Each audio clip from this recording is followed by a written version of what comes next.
Delhi bomb blast के बीच बिहार चुनाव के दूसरे चरण का मतदान जारी है। मतदाताओं के बीच एक अजीब सी खामोशी है जिसका मिजाज ताड़ पाना बहुत कठिन हो रहा है। ऐसे में अब सबकी नज़र है मतदान खत्म होने के बाद आने वाले एग्जिट पोल के ऊपर, आने वाले नतीजों पर टिकी है सबकी निगाह। और यही पल होता है जब मतदाताओं की अपनी भूमिका निभा देने के बाद नेता इंतजार में होते हैं और राजनीति खुद को आईने में देखने की कोशिश करती है। बिहार विधानसभा चुनाव के दूसरे चरण के मतदान के साथ ही अब निगाहें एग्जिट पोल पर टिकी हैं। पटना से लेकर पूर्णिया, दरभंगा से गया तक हर नुक्कड़ पर चर्चा एक ही है। सवाल ये कि इस बार कौन? सियासी गलियारों में कयासों का दौर तेज है और नेताओं से लेकर अब मतदाता तक अपने अपने हिसाब से नतीजों की दिशा टटोल रहे हैं। माहौल में सन्नाटा भी है और अजीब सी खामोशी कुछ कह रही है। क्या कह रही है बताएंगे इस वीडियो में। एग्जिट पोल आने से पहले एग्जिट पोल क्या कह रहे हैं ये हम इस वीडियो में आपको बताने की कोशिश करेंगे। लोगों के बीच एग्जिट पोल के लिए एक उत्सुकता भी रहती है और गांव शहर की चाय की दुकानों पर चर्चाओं का माहौल भी गर्म है। क्या है इनपुट्स बताते हैं आपको। नमस्कार, मैं हूं आशीष त्रिपाठी और दिल्ली ब्लास्ट की खबरों के बीच टीवी स्क्रीन पर लोग बिहार चुनाव के पुराने चुनाव नतीजों के ग्राफ का विश्लेषण कर रहे हैं और हर किसी के पास अपनी जानकारी है। कहीं कोई कह रहा है कि इस बार जातीय समीकरण बदल रहे हैं, तो कोई दबी आवाज में कहता है कि इस बार मुद्दा चेहरे से बड़ा है। हर इलाके में एक किस्म की बेचैनी है, लेकिन साथ ही सवाल ये भी कि क्या बिहार की राजनीति में किसी भी वक्त करवट हो सकती है, क्योंकि उत्तर बिहार में समीकरण, दक्षिण बिहार में विकास और नेतृत्व का सवाल है। दरअसल इस बार बिहार चुनाव के संभावित परिणामों को लेकर के कोई भी पूर्ण विश्वास से कुछ कह नहीं पा रहा है। जबकि सामाजिक समीकरणों की यदि बात करें तो सामाजिक समीकरणों के आधार पर इलाके के स्तर पर चर्चाएं अलग अलग तरह से सामने आ रही हैं। उत्तरी बिहार यानी मिथिला और सीमांचल हमेशा से चुनावी गणित का केंद्र रहा है और यहाँ परंपरागत वोट बैंक्स इस बार भी एक्टिव है, लेकिन युवा मतदाताओं की चुप्पी ने सभी खेमों की चिंता बढ़ा दी है।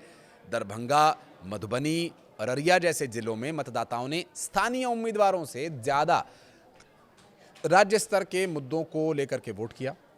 वहीं दक्षिण बिहार, जिसमें गया, नवादा, औरंगाबाद में वोटिंग की प्रक्रिया जारी है। इन इलाकों में विकास और नेतृत्व का मुद्दा ज्यादा असरदार दिख रहा है। पटना, मुजफ्फरपुर, भागलपुर जैसे शहरों में पहली बार शहरी मतदाता निर्णायक बनते दिखाई दे रहे हैं। पिछले चुनावों की तुलना में इस बार युवाओं की भागीदारी अधिक रही है। जबकि एक्सपर्ट से बात करने पर जानकारों का मानना यह है कि सोशल मीडिया और डिजिटल प्रचार ने शहरों के मूड को काफी हद तक प्रभावित किया है। और एक राजनीतिक विश्लेषक ये कहते हैं कि इस बार शहरों में सिर्फ जाति नहीं, परफॉर्मेंस भी एक बड़ा मुद्दा रहा है। जनता देख रही है कि किसने कितना काम किया, किसने सिर्फ वादा किया, किसने सिर्फ राजनीति की। और राजनीति के जानकार ये मान रहे हैं कि इस बार के नतीजे किसी एक तरफा लहर की नहीं होंगे। और पटना के एक्सपर्ट से बात करने पर जो बातें सामने आई उसमें बताया गया कि चुनाव सत्ता परिवर्तन या सत्ता पुनरावृत्ति से ज्यादा दिशा तय करने वाला चुनाव होगा। जनता ने इस बार कौन से ज्यादा क्यों पर वोट दिया है।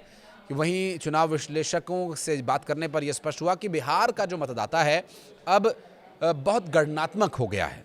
वो स्थानीय जातीय समीकरणों के साथ विकास और भरोसे के संतुलन पर वोट करता है। एग्जिट पोल आने से पहले हर पार्टी अपने अपने सर्वे, बूथ रिपोर्ट्स को खंगाल रही है। किसी को अंदरूनी रिपोर्ट के बारे में बढ़त का भरोसा है तो किसी को साइलेंट वोटर्स का डर है। हालांकि इस बार यह भी साफ दिख रहा है कि ग्रामीण इलाकों में मतदान के रुझान पहले से अधिक खुले और आत्मविश्वासी रहे हैं। यानी मतदाता अब छिपकर नहीं, सोच समझकर खुलकर मतदान कर रहे हैं।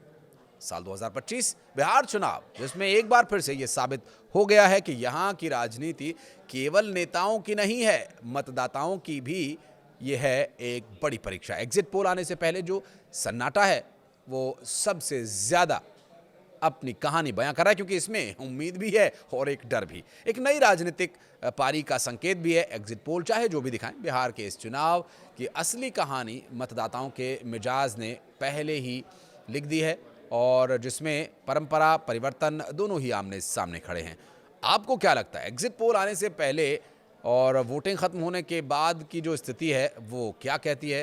इस बारे में अगर कुछ कहना चाहे तो कमेंट सेक्शन में बताइएगा। वीडियो को यहाँ तक देखने के लिए धन्यवाद।